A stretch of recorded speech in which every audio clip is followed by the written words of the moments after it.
They're over there. There's another one back here. I'm holding the camera. There you go. All right, go ahead. Hi, I'm Jillian, and this is my culture speech. How would you react if someone told you that you were supposed to be ready spontaneously to jump out of a plane or not be bothered if you were fired from your job? A lot of the time, when someone brings up astrology, they are met with eye rolls and laughs. And to a degree, that doubt and uncertainty exists within us all. But for me, it's always been more of a comfort. Astrology is certainly not a new topic, with as many as 30% of Americans consulting the stars before making decisions. Has anyone ever told you that you are the way you are because of where the stars were at when you were born? Natal chart reading is dated as far back as 410 BCE, and its genesis within Babylonian culture. People in the Middle Ages began finding divination through astrology, with many believing that the Star of Bethlehem was an astrological prediction of Christ's birth. This is a Babylonian clay tablet of the 12 houses in the sky. In the 6th century BCE, the sky was divided into 12 sections, with each section having its own rising sign at each full moon.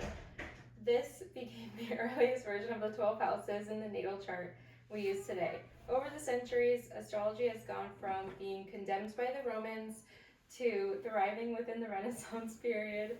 Kings consulted the stars as well as doctors as a means to diagnose diseases.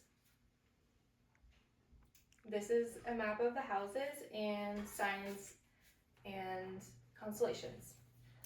Since it's human nature to inherently want to learn more about ourselves and our own uniqueness, in modern times we're able to read our own natal chart. Where the stars were at when we were born, it has a strong tie to personal identity and character traits. Your sun sign represents your core identity, your essence, and your moon sign represents your feelings and emotions. And rising sign represents your physical appearance and someone's first impression of you.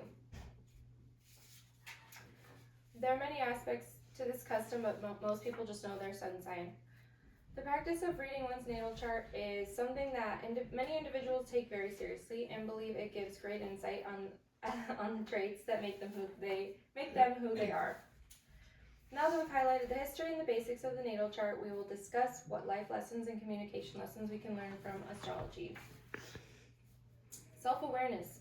With all things in life, your zodiac has positives and negatives, and accepting these parts of yourselves that are not positive is a hard lesson, but recognizing and finding growth there can be extremely powerful.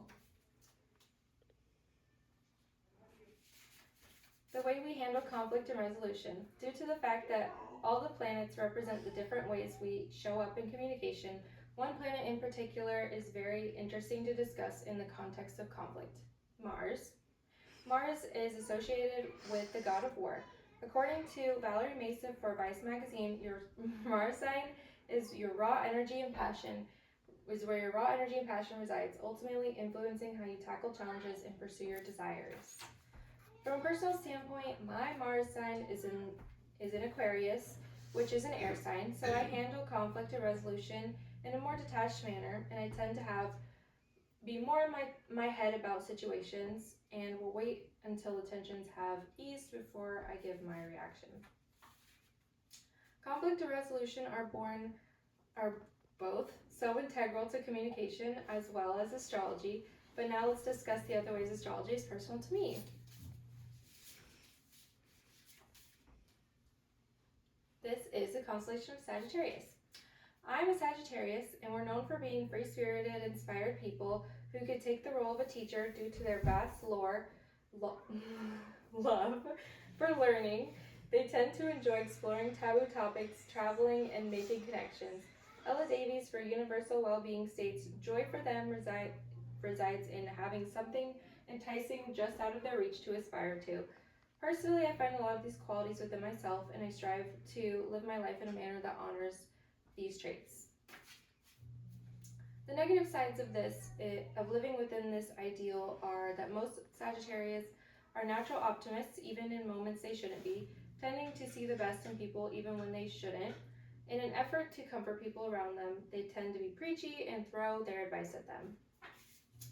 When discussing learning and teaching, they are sponges with knowledge and they find interesting, but on the flip side tend to have a negative opinion on 9 to 5 jobs or rigid schedules.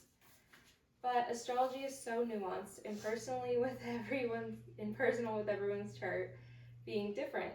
This is a topic that has caught my attention since I was a child, with an insatiable need to understand myself and my inner workings. Although astrology has been around for thousands of years and had many purposes, there are still relevant lessons to be learned throughout, as long as it's taken with a grain of salt. There's always going to be someone at a party that says, "Oh my gosh, what's your sign?" And that person is always me. Thank you.